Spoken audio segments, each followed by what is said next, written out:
Kali ini kita akan membahas salah satu mitos pesugihan yang ada di Sulawesi Selatan dan beberapa wilayah di Indonesia. Dan inilah Patiro Kanja. Pesugihan atau Patiro Kanja adalah salah satu cara pintas untuk cepat kaya yang ditempuh oleh orang-orang yang telah putus asa mengejar gengsi tapi tidak mau bekerja keras. Pesugihan ini sangat dikenal dalam masyarakat Sulawesi Selatan. Dan pesugihan ini membuat pelaku bisa kaya mendadak, namun cukup beresiko karena bisa berakhir dengan kebangkrutan dan bahkan kematian. Hingga bangkrut di dunia, celaka pula di akhirat. Karena telah berada di dalam kesirikan dan bahkan bisa dikategorikan murtad. Pesugihan atau patiro kanja diperoleh melalui ritual persekutuan dengan jin. Biasanya yang menjalani ritual ini adalah seorang laki-laki, dan yang akan menjadi korban itu adalah istrinya. Dari seorang mantan pelaku pernah diperoleh informasi bahwa awalnya mendatangi seorang dukun atau ahli supernatural yang berpengalaman dan mengajarkan pesugihan ini. Dukun lalu memberi mantra-mantra untuk bisa bertemu langsung dengan jin yang akan menjadi kodam atau sekutu pada malam tertentu. Pemburu pesugihan ini melakukan komunikasi dengan kodam dengan cara berada di salah satu tempat, namun tanpa busana. Setelah membaca mantra pemanggil jin, maka datanglah jin itu lalu diadakan perjanjian dengan jin itu. Antara lain mempersembahkan sesajen pada waktu tertentu, dan saking parahnya ini menyerahkan istrinya untuk menjadi istri jin itu. Karena dengan ketentuan si laki-laki ini itu tidak boleh lagi menyentuh istrinya selama dalam kontrak pesugihan dengan jin itu.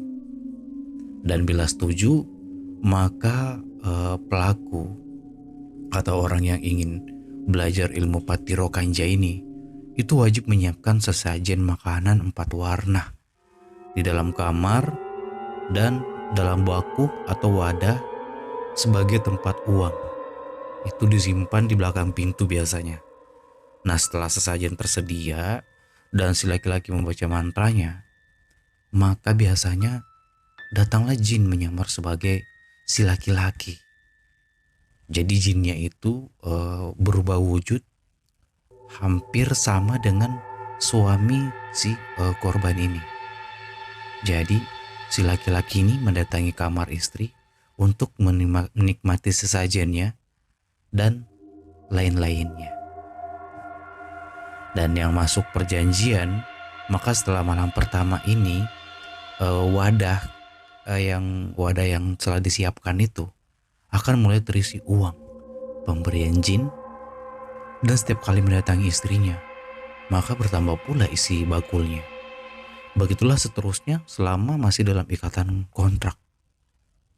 Namun di sini yang agak membahayakan, bila akhirnya pelaku tersadar dan ada niat untuk meninggalkan pesugihan ini, maka jenis sekutunya akan marah dan melakukan aksi penghancuran. Antara lain, itu bisa menghancurkan seluruh harta yang pernah diperoleh dari pesugihan, entah itu berupa mobil yang tabrakan atau rumah terbakar, usaha yang telah dibangun itu bangkrut, dan kadang berakhir juga dengan kematian, entah itu istrinya ataupun mati dirinya sendiri, ataupun bisa juga kedua-duanya itu mati. Selain itu, beberapa pesugihan atau patiro kanja lainnya yang biasa orang lakukan atau jalani, yakni yang pertama itu babi ngepet. Namun babi ngepet ini merupakan pesugihan yang menggunakan jasa siluman babi. Sebagai perantara, pesugihan ini bermula dari kepercayaan sebagian orang di Pulau Jawa yang mempercayai bahwa siluman babi ini mampu memenuhi kebutuhan manusia yang menginginkan harta di beberapa daerah Pulau Jawa. Dan ada juga tempat ya dikenal sebagai tempat pemujaan siluman babi. Jadi ini babi ngepet ya. di mana pelaku membuat perjanjian. Sesungguhnya pesugihan ini lebih jauh merepotkan dibandingkan dengan berniaga. Anehnya masih aja banyak orang yang melakukan, bahkan ada yang sampai menyerahkan anaknya sendiri untuk dijadikan tumbal seperti itu. Dan konon pelaku adalah sepasang suami istri yang matanya dibutakan oleh harta kekayaan dunia. Si pelaku akan mendatangi seorang dukun yang menangani pesugihan ini. Jika sudah sepakat, dukun itu akan melakukan upacara untuk memanggil siluman babi. Kita di sini bilang siluman babi aja ya, nggak usah bilang jin yang berbentuk babi atau apa. Kita bilang siluman babi. Kemudian akan ada perjanjian. Dan dengan pengorbanan nyawa, tumbal yang diminta berasal dari orang-orang yang dicintai oleh pelaku atau yang memiliki hubungan darah dengannya. Selanjutnya si pelaku menyerahkan jiwa dan raga untuk beralih rupa menjadi seekor babi hutan. Sementara saja pada saat melakukan ini, istrinya itu bertugas untuk menjaga lilin. Nyala api lilin ini menandakan keamanan dan bahaya yang dialami oleh babi ngepet. Jika api lilin itu terus bergoyang-goyang, harus segera dipadamkan agar pelakunya segera beralih rupa ke bentuk semula. Babi ngepet cukup menggesekkan tubuhnya ke dinding rumah orang lain, uangnya akan berpindah ke dalam jubah hitam yang dikenakannya. Saat melakukan pesugihan yang ini cukup banyak resiko juga sih sebenarnya. Seperti itu. Nah, untuk yang berikut ada juga sih yang pesugihan yang dibilang tuyul. Tuyul itu yang merupakan makhluk gaib yang mempunyai tubuh kecil seperti anak kecil.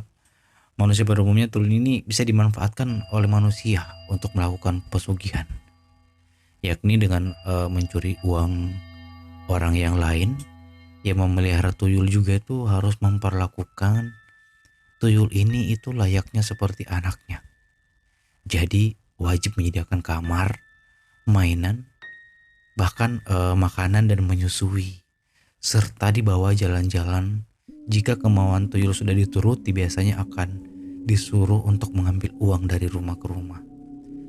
Tuyul juga terdapat dua jenis yang dimanfaatkan oleh manusia pesugihan, yakni tuyul yang berasal dari anak kecil yang sudah meninggal dunia, atau yang kedua tujuh makhluk halus.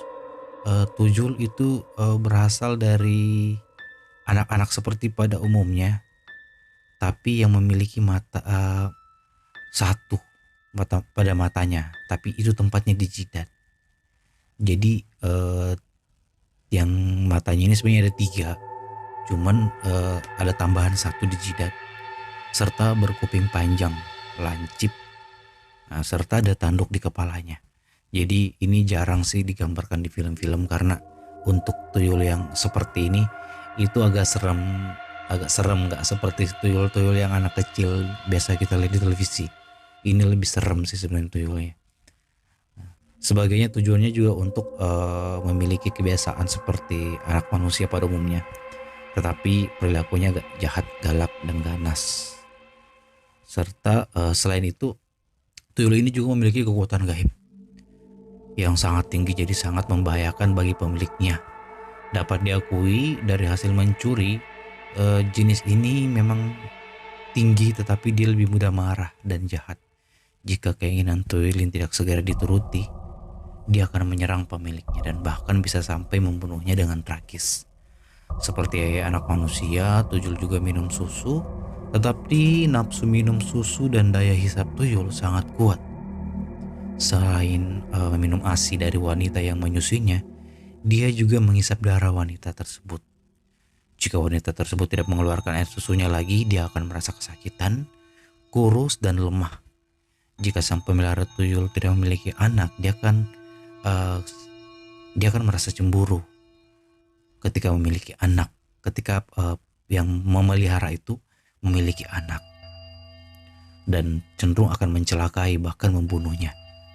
Untuk itu perlu seorang memiliki pagar gaib untuk melindungi benda berharga dari tuyul, karena tuyul dapat mencuri secara gaib Jadi semuanya kembali berlindung kepada yang di atas, karena hanya di atas yang bisa menjauhkan dari perbuatan makhluk jin seperti ini.